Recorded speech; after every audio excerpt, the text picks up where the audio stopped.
अच्छा, मैं जो आज आपके साथ बातचीत करना चाहता हूं उससे पहले मेरा एक सवाल है। वो सवाल ये है कि आपके ख्याल में इंसान अपनी ज़िंदगी में किन किन चीज़ों को कंट्रोल कर सकता है? ये मेरा सवाल है, आप इस पर ज़रा थोड़ा सा सोचें कि इंसान किन किन चीज़ों को कंट्रोल कर सकता है। नफ्स को कंट्रोल कर, बैठ के बताएं। और एंगर को कंट्रोल कर सकता है, सेल्फ, नफ्स को सेल्फ कह देते हैं, सेल्फ को कंट्रोल कर सकता है। और किस चीज़ को कंट्रोल कर सकता है? इमोशंस को कंट्रोल कर सकता है, बिहेवियर को कंट्रोल कर सकता है। और जी किस किस चीज़ को कंट्रोल किया जा सकता है? अच्छा, मैं ना अब आपके सामने एक सीधा सीधा फॉर्मूला लिखने जा रहा हूं जिसमें कोई एम्बिग्विटी नहीं है, बिल्कुल क्लियर कट फॉर्मूला है। वो जरा आप लोग ध्यान से देखिएगा। ये मैंने क्या लिखा है? कितने लोग एग्री करते हैं इस बात से? अच्छा, अगर आप लोगों ने ये चीज़ देखनी हो कि किसी इंसान के अंदर सेल्फ कंट्रोल है या नहीं है, अब मैं आपको बताने लगा हूं कि सेल्फ कंट्रोल क्या होता है और इसका पता कैसे चलता है। हर चीज को मापने का एक पैमाना होता है। सेल्फ कंट्रोल को मापने का पैमाना यह है कि अगर आपकी जिंदगी में फोकस है, यहां जितने भी स्टूडेंट्स बैठे हुए हैं, टीचर्स भी बैठे हुए हैं, बहुत सारे लोगों को स्टडी में पढ़ने के दौरान कंसंट्रेशन का मसला होता है, उनका अटेंशन स्पैन नहीं बिल्ट हो पाता। वो प्रॉब्लम ये होती है कि उनकी जिंदगी में फोकस नहीं होता। ये बात आप अपनी जहन में हमेशा याद रखिएगा कि जिस इंसान की जिंदगी में फोकस ये जितना इंक्रीज होगा उतना आपका सेल्फ कंट्रोल ज्यादा, ये निशानी है। सेल्फ कंट्रोल ज्यादा होने की निशानी है कि आपकी जिंदगी में फोकस हमेशा ज्यादा होगा। और अगर आपकी जिंदगी में फोकस की कमी है तो इसका मतलब है कि आपका सेल्फ कंट्रोल ठीक नहीं है। अब सेल्फ कंट्रोल के अंदर जो चीजें आपने बताई, एंगर, अच्छा ये दो इमोशंस हैं जो आग का काम करते हैं, एक एंगर और एक लव। अगर आप गुस्से में हैं तो इंसान को नहीं पता चलता कि वो क्या बात कर रहा है, क्यों कर रहा है, बस वो उसको कर देता है। बहुत सारे कत्ल, अगर आप रिसर्च देखें, कभी आप में से किसी को जेल जाने का इत्तेफाक हो तो वहां पे ज्यादातर जो मुजरिम है उनका गुस्से का फैसला था। उन्होंने गुस्से में आके किसी को कत्ल कर दिया, किसी ने उनको गाली दी, उन्होंने कत्ल कर दिया, किसी ने बुरा भला कहा या कोई ऐसा इल्जाम लगाया जो वो नहीं थे, उन्होंने उसको मार दिया, वहीं पे मौके पे उन्होंने फैसला किया। ये क्या था? उनका सेल्फ कंट्रोल नहीं था। इसको एंगर मैनेजमेंट में भी हम लेके जा सकते हैं, लेकिन इस वक्त मैं सेल्फ कंट्रोल की डोमेन में बात कर रहा हूं। सेल्फ कंट्रोल इतनी इंपॉर्टेंट चीज है, अगर आप लोग इस चीज को आज समझ जाएं। मैंने ये पहले ही सीधा सीधा फॉर्मूला लिखा है शॉर्ट सक्सेस का। अगर आप में से कुछ लोग भी आज इस चीज को सीख लेते हैं कि हम सेल्फ कंट्रोल किस तरह रख सकते हैं, उसमें एंगर भी आ जाता है, सेल्फ मैनेजमेंट भी आ जाता है, आपके इमोशंस का कंट्रोल भी आ जाता है, आपका बिहेवियर आपका बनता ही इमोशन से है। आपकी इमोशन, आपकी फीलिंग से इमोशंस बनते हैं, इमोशन से आपका बिहेवियर बनता है। इसकी एग्जांपल यह है कि आप में से कोई अगर बहुत अच्छा फील कर रहा है तो उसके इमोशंस अच्छे होंगे। ऐसा तो नहीं हो सकता ना कि आप बुरा फील कर रहे हैं और इमोशंस अच्छे हों। तो जब आपके इमोशंस अच्छे होंगे उसी से बिहेवियर बनेगा, बिहेवियर से आगे फिर एटीट्यूड बनता है। बिहेवियर और एटीट्यूड में भी मैं डिफरेंस आपको बता देता हूं। बिहेवियर ये होता है जो आपकी इनर इंटेंशन होती है। आप में से जितने लोग यहां बैठे हुए हैं उनकी मुख्तलिफ इंटेंशन होंगी। कोई ये सीखने के लिए आया होगा कि यार मैं एक इदारे में जा रहा हूं, कासिम अली शाह फाउंडेशन में जा रहा हूं, मैंने वीडियो लेक्चर्स बहुत सुने हुए हैं, लेकिन मैं चाहता हूं कि मैं कुछ सीखूं, कुछ प्रैक्टिकल लर्निंग करूं। तो ये उसका बिहेवियर है, उसकी इंटेंशन है। इस इंटेंशन को कोई देख नहीं सकता। लेकिन उसका एटीट्यूड ये है कि अगर वो यहां लेक्चर में आया है, उसने बॉल पॉइंट पकड़ी हुई है, वो नोट्स बना रहा है, वो बड़ा ध्यान से सुन रहा है कि ये बंदा क्या बात कर रहा है, ये उसका एटीट्यूड है। कामयाब लोगों को अगर आप देखें तो उनकी जिंदगी में सेल्फ कंट्रोल होता है। सेल्फ कंट्रोल से मुराद ये है कि एक तो उनकी सेल्फ मैनेजमेंट अच्छी होती है। सेल्फ कंट्रोल और सेल्फ मैनेजमेंट ये करीब करीब की चीजें हैं। सेल्फ मैनेजमेंट में आपके टाइम और रिसोर्सेज की एक्यूरेट मैनेजमेंट होती है। सेल्फ कंट्रोल में आपके इमोशंस में ये दो चीजें टॉप पे हैं, एंगर जैसे इन्होंने बात की, और एक लव वाला इमोशन। इन दो इमोशंस को जो इंसान कंट्रोल कर ले उसका सेल्फ कंट्रोल बेहतर होता है।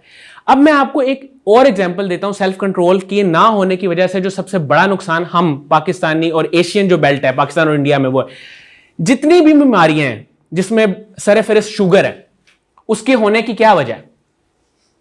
उसके होने की वजह यह है कि आपकी लाइफ में बैलेंस नहीं है और सेल्फ कंट्रोल नहीं है। आपने खाना खा लिया है, आप खाना खाने के बाद फिर खाना खाई जा रहे हैं और फिर खाना खाई जा रहे हैं, फिर कुछ मीठा खाई जा रहे हैं। तो ये क्या है? आप सिर्फ अपने टेस्ट बड्स को सेटिस्फाई करने के लिए अपना सेल्फ कंट्रोल लूज कर रहे हैं। लेकिन एक पढ़ा लिखा शख्स, एक समझदार शख्स जिसने जिंदगी को देखा है, जिंदगी को समझा है और जिसने सेल्फ कंट्रोल के टॉपिक को पढ़ा है, वो कभी भी ऐसा नहीं करेगा।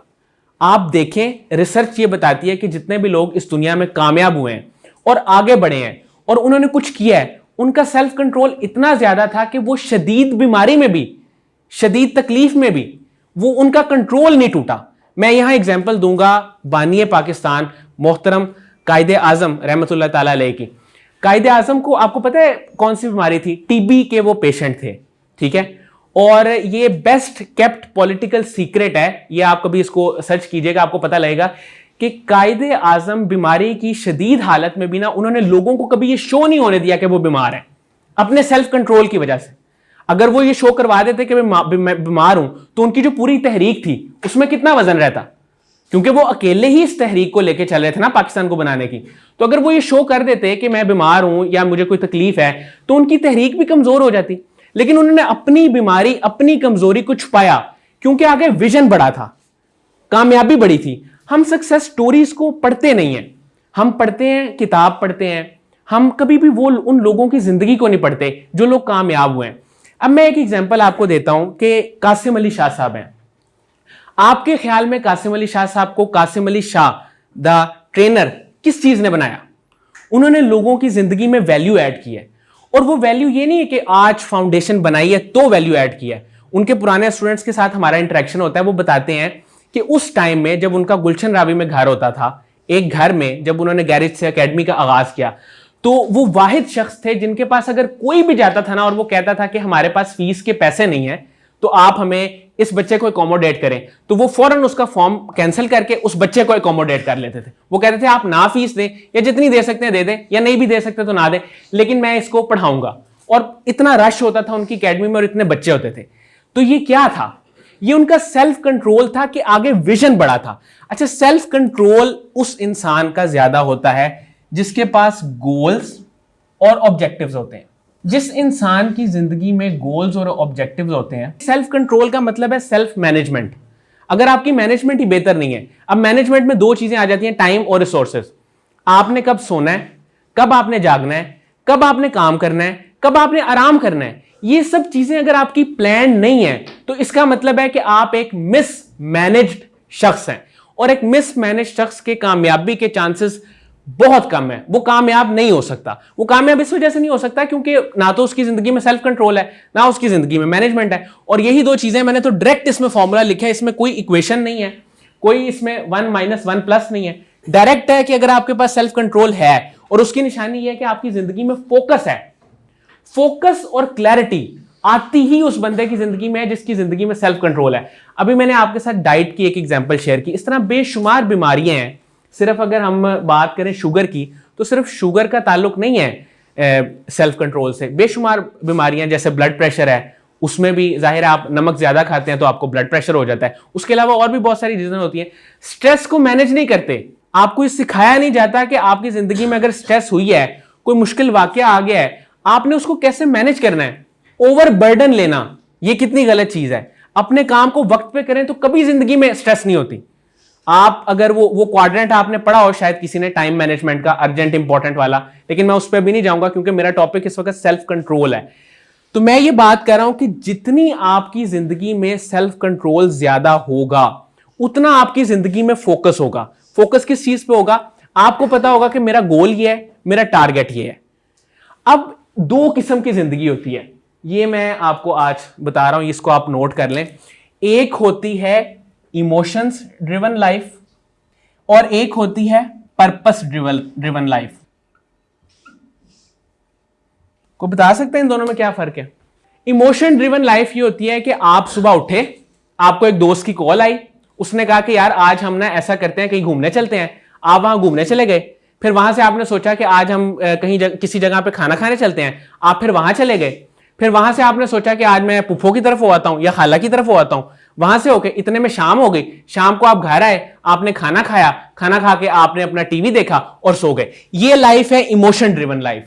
जिस तरह आपका दिल किया उस तरह आपने किया और बात खत्म। ऐसा इंसान जिंदगी में कभी कामयाब नहीं हो सकता। ये एक दिन तो हो सकता है कि संडे वाले दिन आपने ऐसा कर लिया, या अगर आपने 10 दिन काम किया है या 8 दिन काम किया है, उसके बाद एक दिन छुट्टी वाला दिन था, आपने अपनी मर्जी से इमोशंस के मुताबिक जिंदगी गुजार ली, दैट्स फाइन।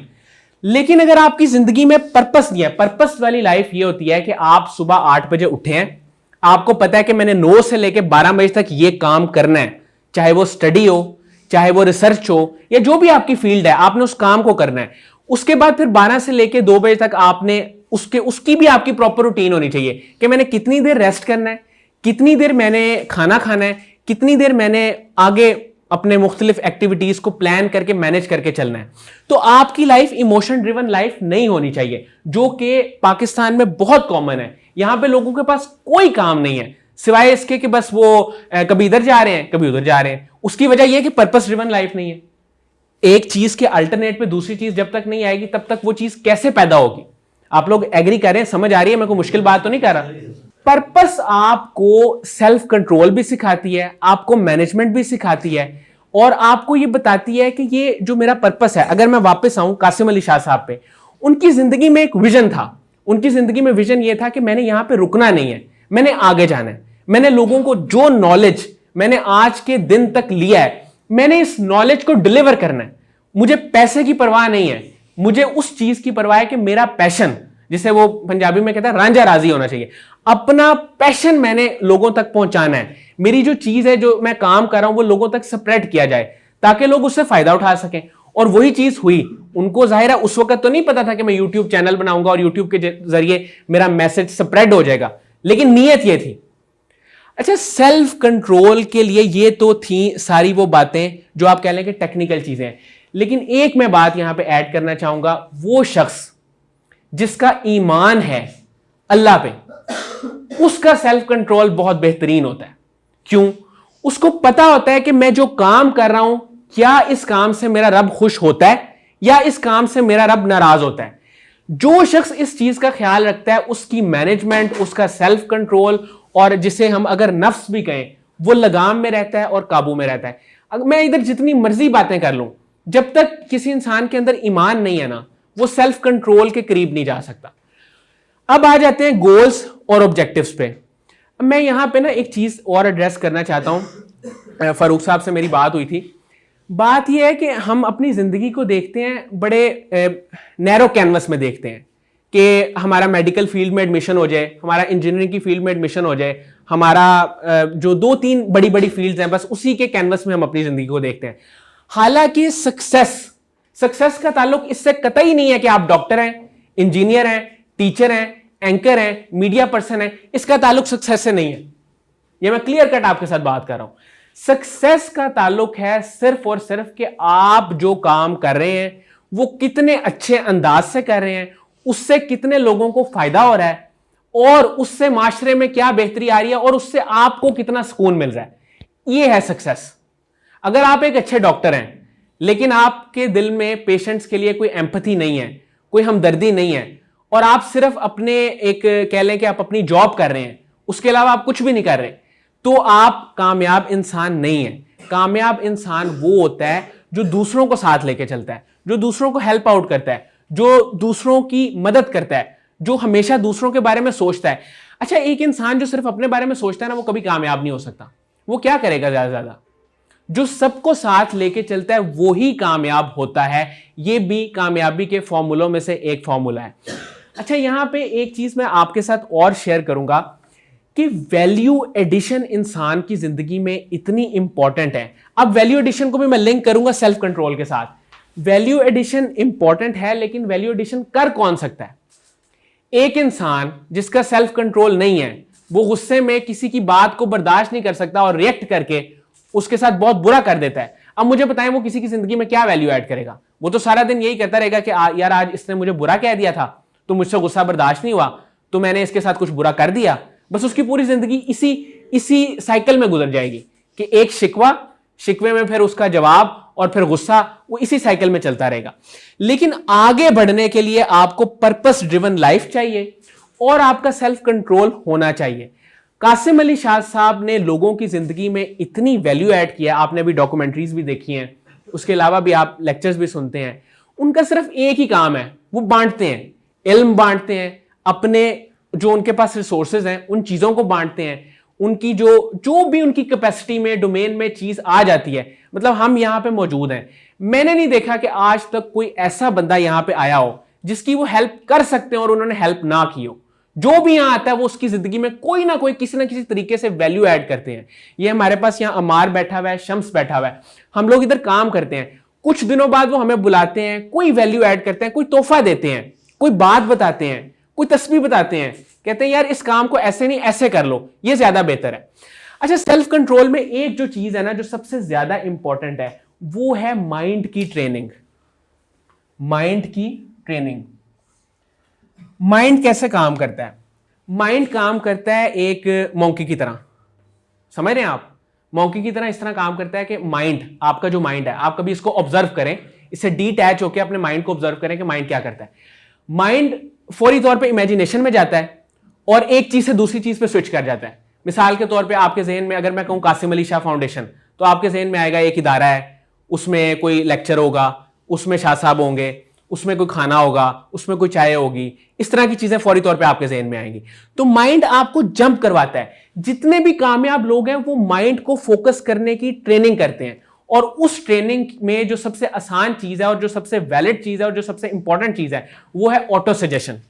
ऑटो सजेशन का मतलब यह है कि आपकी सबसे इंपॉर्टेंट जो बातचीत है वो है अपने आप के साथ खुद। आप में से कितने लोग अपने आप के साथ बातचीत करते हैं? सभी करते हैं ना। उस वक्त जो जुमले आप अपने आप को कहते हैं ना वो आपका फ्यूचर क्रिएट करते हैं। ये जैसे भाई ने बात की थी ना, फ्यूचर, सेल्फ कंट्रोल से फ्यूचर को क्रिएट किया जा सकता है। जो बात आप अपने आप से खुद करते हैं, अगर आप खुद अपने आप को कह रहे हैं कि यार मेरा अल्लाह पे ईमान है, उसने आज मुझे रिस्क दिया है, वो कल भी देगा और मेरे हालात इससे बेहतर होंगे, तो ये आपने क्या की? Positive auto suggestion. Auto suggestion को उर्दू में अगर कहें तो ये होगी खुद कलामी, अपने आप से बात करना, अपने आप को खुद सजेस्ट करना। ये जो हम तस्बीह पढ़ते हैं, ला हौला वला कुव्वता इल्ला बिल्लाह, या रहमान या रहीम या करीम, ये हम बेसिकली अपने आप को ट्यून कर रहे होते हैं उस फ्रीक्वेंसी पे। अल्लाह तो रहमान रहीम करीम है, लेकिन हमने अपने आप को यकीन दिलाना होता है कि वो वाकई है। या रज़ाक जब हम पढ़ते हैं कसरत से, तो इसका क्या मतलब है कि हमें इस चीज पे यकीन आ जाए, हमारा ईमान पुख्ता हो जाए कि वो ही राज़िक है और कोई राज़िक नहीं है, वही है। तो जब हम ऑटो सजेशन के जरिए अपने माइंड को इंस्ट्रक्शंस देते हैं, मिसाल के तौर पे एक बड़ी खूबसूरत इंस्ट्रक्शन ये है कि यार एक दिन हमने इस दुनिया से चले जाना है, ये सबको करनी चाहिए कि एक दिन हमने इस दुनिया से चले जाना है तो कुछ अच्छा करके जाएं, पर्पस ड्रिवन लाइफ गुजार के जाएं, किसी की जिंदगी में कोई वैल्यू ऐड करके जाएं, किसी का कोई अच्छा करके जाएं। कम से कम जब हम जाएं तो कोई मिलने वाला, कोई जानने वाला, कोई देखने वाला बंदा ये कहे कि यार ये बंदा अच्छा था, यार इसने मेरी ये मदद की थी, यार इसने मेरी ये मदद की थी। तो ये है पर्पस ड्रिवन लाइफ, और इसका मॉडल सिर्फ और सिर्फ ये है कि आप अपने माइंड की ट्रेनिंग करें। और माइंड की ट्रेनिंग के लिए ये चीजें आपने याद रखनी है, गो के आप नोट नहीं कर रहे, लेकिन ऑटो सजेशन, अपने आप के साथ जो आपकी बातचीत है। और इसका बेस्ट टाइम जो है वो, शम्स यहां पे बैठे हुए हैं, ये भी इसको सेकंड करेंगे, इसका बेस्ट टाइम है या तो आप मॉर्निंग में करें अपने आप से बातचीत कि जो भी मेरे हालात हैं, जो भी मेरे मसाइल हैं, जो भी मेरी परेशानियां हैं, वो आने वाले वक्त में हल हो जाएंगी, वो आने वाले वक्त में बेहतर हो जाएंगे। और इससे बेहतर होती हैं। क्यों? अब मैं आपको इसका सबूत देता हूं मजहब से। मजहब से इसका सबूत यह है कि अल्लाह ताला कहता है कि मैं अपने बंदे के साथ उसके गुमान के मुताबिक करता हूं। अब मुझे यह बताएं कि जो बंदा सुबह उठ के ये कहता है कि यार इंशाअल्लाह सबकी खैर, सबका भला, सबके साथ अच्छा ही होगा, अब उसने अल्लाह से क्या गुमान लगाया? अच्छाई का, उम्मीद का। अब मुझे बताएं अल्लाह उसके गुमान के मुताबिक करेगा या नहीं करेगा? तो आपके जितने भी मसाइल हैं आप खुद उनको हल करें। आप अपने जहन को पहले इस चीज पे कन्विंस करें कि यह मसला हल हो जाएगा। जिस चीज पे आपका जहन कन्विंस हो जाए ना कि यह मसला हल हो जाएगा, 80% तो मसला वहीं पे हल हो जाता है, बाकी 20% कुछ टाइम लगता है और वो मसला हल हो जाता है। तो ये सारी बातचीत थी जो मैं आपके साथ करना चाहता था, सेल्फ कंट्रोल के हवाले से, सक्सेस के हवाले से। फोकस जितना ज्यादा होगा उतना ज्यादा सेल्फ कंट्रोल होगा, और इसमें सेल्फ मैनेजमेंट में चीजें आ जाती हैं, उसमें आपके रिसोर्सेज हैं, टाइम है। आप अपनी जिंदगी को प्लान करें और पर्पस ड्रिवन लाइफ गुजारें। और सबसे इंपॉर्टेंट जो ऑटो सजेशन है वो आप सबके लिए ये है कि ये जिंदगी एक दिन खत्म हो जानी है, और ये इससे बड़ी कोई हकीकत नहीं है। अगर कोई कहता है ना इससे बड़ी भी कोई हकीकत है, वो नहीं है। इससे बड़ी हकीकत यही है, इससे बड़ी हकीकत रब खुद है कि जिंदगी एक दिन खत्म हो जानी है। तो जब खत्म हो जानी है, आपके सामने कितने लोग चले गए? तो जो इंसान इस दुनिया में कुछ करके गया है, कासिम अली शाह साहब ने खैर को तकसीम किया है, जब वो इस दुनिया से जाएंगे, मेरा ईमान है कि हजारों क्या, सैकड़ों क्या, इससे भी ज्यादा लोग जो उनकी तारीफ करेंगे, जो उनके नाम पे खुश होंगे, कहेंगे कि यार इस बंदे ने वैल्यू ऐड की हमारी जिंदगी में, हमें वो नॉलेज दिया, हमें सोचने की एक डायरेक्शन दी, हमारी जिंदगी में एक क्लैरिटी ऐड की, जिस क्लैरिटी की वजह से आज हम कहीं पहुंच गए। आप जितने लोग यहां बैठे हुए हैं, आप लोग अगर आज ये सोच लेते हैं कि हमने ये अच्छा काम करना है, नियत कर लेते हैं, मैं आपको लिख के देने को तैयार हूं, लिखवा लें बेशक, उसकी जिंदगी में खैर होगी। उसकी नियत के मुताबिक 5 साल बाद, 10 साल बाद, 20 साल बाद किसी ना किसी शक्ल में उसको अंजाम भी मिलेगा। जिसकी अच्छी नियत है उसका अंजाम अच्छा है। यहां मैं चाहूंगा कि आप लोगों का अगर कोई सवाल है तो आप लोग मुझसे पूछ लें।